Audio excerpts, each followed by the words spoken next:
Assalamualaikum warahmatullahi wabarakatuh. Saya Kaldera dari kelompok 4, izin membuat video tentang tugas Project Based Learning, demonstrasi virtual mesin, dan keamanan sistem operasi. Untuk bagian saya memilih untuk langkah pertama dan langkah kedua, yaitu langkah pertama adalah instalasi software virtualisasi, khususnya Oracle VirtualBox, dan instalasi sistem operasi Linux dan menggunakan Ubuntu sebagai OS-nya di VirtualBox. Sebelum itu, kalian perlu mendownload yang namanya VirtualBox dan Ubuntu terlebih dahulu. Yang pertama, kita pergi ke Google dan cari namanya VirtualBox. Oke, cari ke download, ke bagian download dan pilih yang versi terkini saja, yaitu Virtual 7.2.10. Dan untuk Ubuntu, langsung saja kita langsung ke Ubuntu download dan di bagian ke desktop, download Ubuntu desktop dan pilih yang latest versi 26.004 LTS dan pilih yang Intel or AMD 64-bit arsitektur. Setelah package-nya di-download, yaitu kita membuka VirtualBox terlebih dahulu untuk konfigurasi untuk instalasi VirtualBox-nya. Oke, bisa kita lihat di sini dia memunculkan prompt yaitu Welcome to the Oracle VirtualBox 7.2.10 installer. Kita next-kan saja. Kita accept license dan agreement-nya. Kita next. Setelah itu kita tidak perlu pilih apa-apa. Maksudnya ini default saja. Untuk installation location-nya itu terserah mau ditaruh di mana.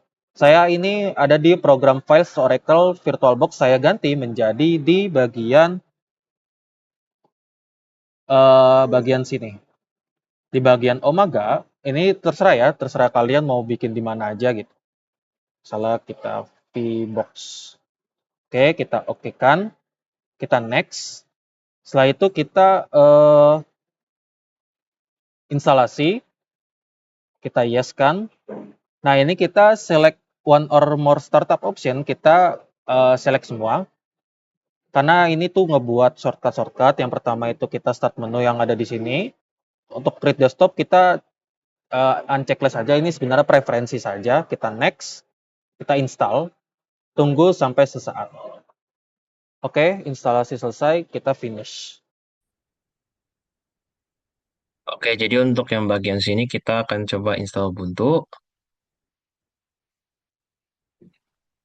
Dan dia sudah menyebutkan di sini ada keyboardnya itu dia punya English US dan English US, Cherokee segala macam. Nah ini biasanya default ketika orang ingin instalasi Ubuntu. Di sini saya pakai minimal supaya dia nggak terlalu memberatkan uh, VirtualBox saya. Dan continue. Nah, jadi setelah itu kan kita ada erase pilihan itu erase is this dan install Ubuntu atau enggak something else. Nah, pilih something else di sini. Continue. Nah, jadi di sini dia punya tab instalasi namanya di dev SDA ini untuk bagian awal dari uh, sebelum kita mulai partisi. Nah, di sini untuk bikin new partition table kita pilih continue. Dan kita akan pilih di sini tambah. Oke, jadi misalkan saya sudah di sini, saya misalkan pilih ini 500 MB primary beginning of this space. Ini saya akan pakai sebagai EFV system partition. Nah, ini misalkan untuk kebutuhan booting.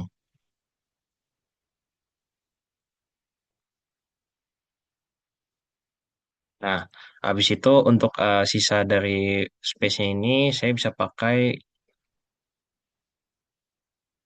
Nah, ini saya bisa pakai sisanya untuk penggunaan Ubuntu. Nah, ini pastikan mount point-nya ini adalah slash ini. Nah, kenapa? Karena kalau misalkan ini nggak ada dan kita berusaha untuk install bagian sini, Ubuntu tidak akan pernah mau install karena nanti apa? Dia bingung root point-nya ini sebelah mana. Nah, sini kira-kira seperti ini untuk SDA 1 ini untuk booting, ini SDA 2 untuk instalasi. Nah, ini bisa kita klik install now. Nah, ini bisa di continue saja. Ya, ini bisa continue aja.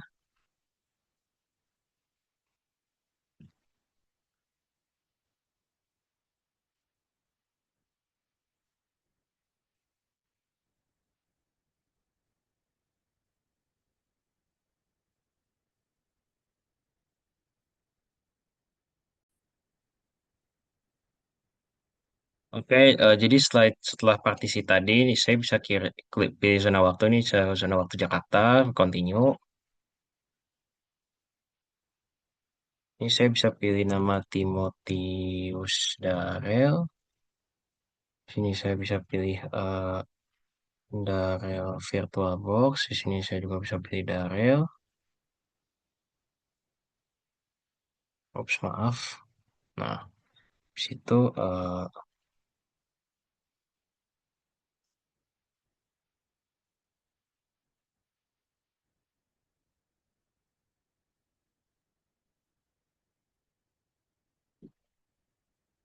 bentar ya.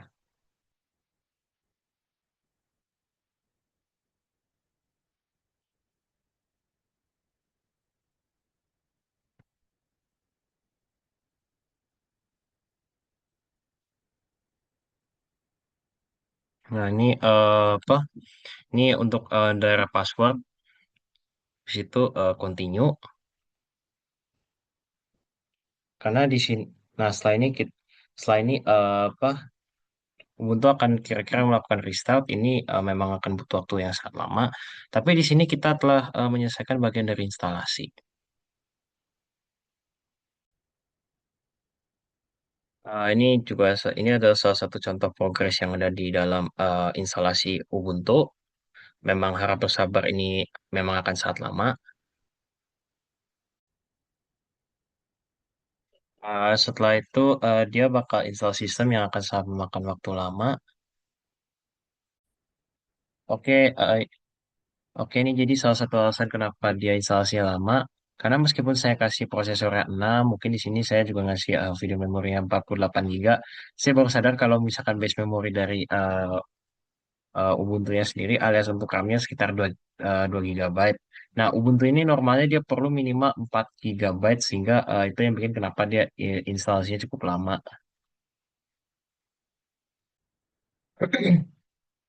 Oke, jadi ini setelah instalasi selesai, saya tinggal langsung restart Ubuntu-nya. Ya, ini akan sangat memakan waktu lama.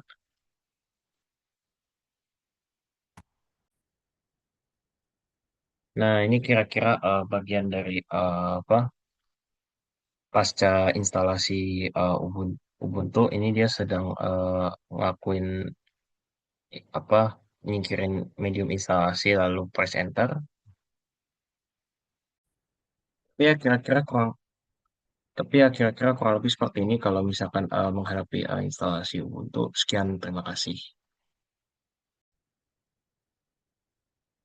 Nah, di sini saya menggunakan Ubuntu.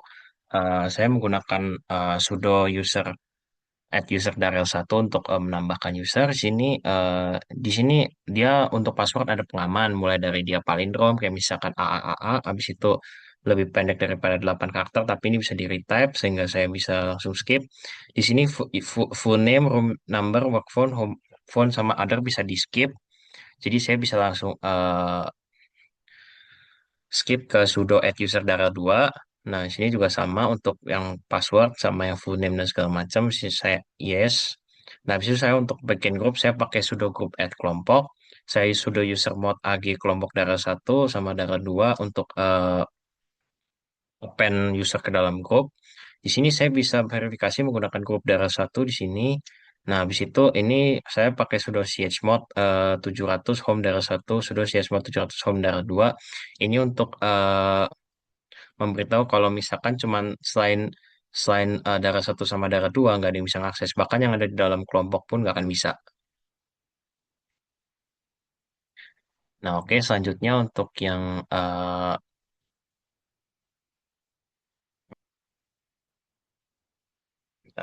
sebentar saya presentasikan. Nah, selanjutnya untuk yang nomor 4 di sini ada snapshot. Sini bisa pakai tag misalkan bagian awal. Ya, so oke. Nah, di sini ada isinya nggak ada deskripsi sama sekali. Di sini saya bisa langsung detail, saya bisa langsung jalankan dan ya ini akan sangat lama. Eh, jadi di sini kita sudah menjalankan Ubuntu-nya lagi, misalkan ini sudo apt update.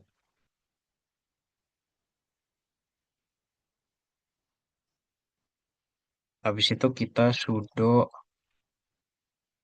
rm-rf videos.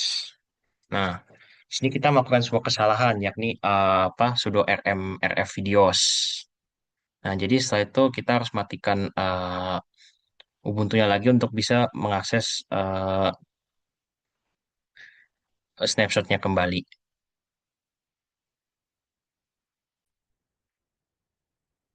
Nah, habis itu kita sekarang akan ke area snapshot ini. Di situ kita di bagian awal ini kita tap sebentar, ini tap restore. Nah, di sini jangan sampai kita biarkan ini centang, ini kita uncheck dulu biar dia nggak nyimpen. Nah, habis itu kita restore. Nah, dia kira-kira kan seperti ini, dia akan mengembalikan ke kondisi semula. Oke, kita akan mengatur jaringan untuk VM-nya. Kita tuh bisa ngeceknya dari setting ya, setting.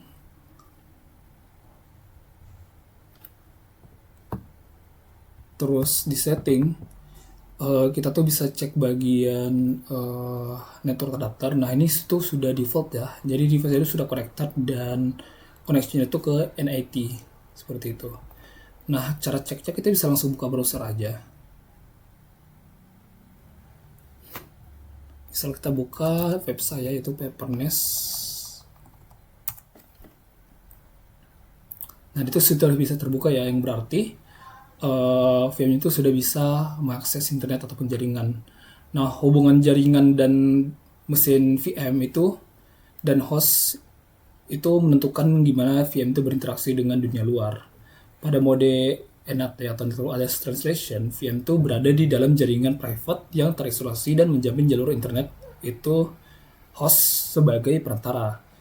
Sehingga itu tuh sangat aman ya, namun nggak bisa diakses dari jaringan luar. Sebaliknya, pada mode bridge, yaitu VM dihubungkan secara langsung ke jaringan fisik tempat host berada, sehingga VM itu akan mendapatkan alamat IP-nya sendiri dari router dan bisa berkomunikasi bebas dengan perangkat lain seolah-olah ia adalah komputer fisik yang terpisah. Seperti itu. Ini kita bisa cek ya untuk IP-nya. Oke, selanjutnya untuk firewall. Kita akan ngatur firewall di VM-nya, yaitu kita bisa setelah kita melakukan install, kebetulan di sini sudah terinstall, kita bisa atur default setting untuk UFV-nya. Itu dia tuh untuk incoming di deny dan juga untuk yang incomingnya di allow. Setelah itu kita tuh bisa langsung aktifkan ya UFV-nya, kita enable. Nah, setelah itu kita bisa atur ya, misalnya untuk port 22 kita tuh izinkan di VM kita, dan untuk port 80 tuh kita deny ya, kita tolak ya, kita blok. Nah, setelah itu kita bisa lakukan pengecekan ya untuk konfigurasi yang sudah kita lakukan. Sudah terlihat ya, dimana itu yang 22 di allow dan 80 di deny, seperti itu. Nah, ini tuh juga penting ya, karena Firewall tuh memegang peran krusial ya sebagai garis pertahanan utama untuk mengontrol ketat lalu lintas data yang masuk dan keluar dari VM kita. Dan dengan menerapkan prinsip yang batas akses ya, memblokir koneksi yang tidak dikenal dan hanya membuka port yang benar-benar dibutuhkan, kayak yang 22 tadi ya, port 22, Firewall tuh secara efektif meminimalkan celah bagi masuknya serangan cyber. Perlindungan di tingkat sistem operasi ini tuh sangat penting ya untuk mengisolasi data di dalam VM sekaligus mencegah penyebaran ancaman jika sewaktu-waktu ada komputer lain di jaringan yang sama yang sedang diretas, seperti itu.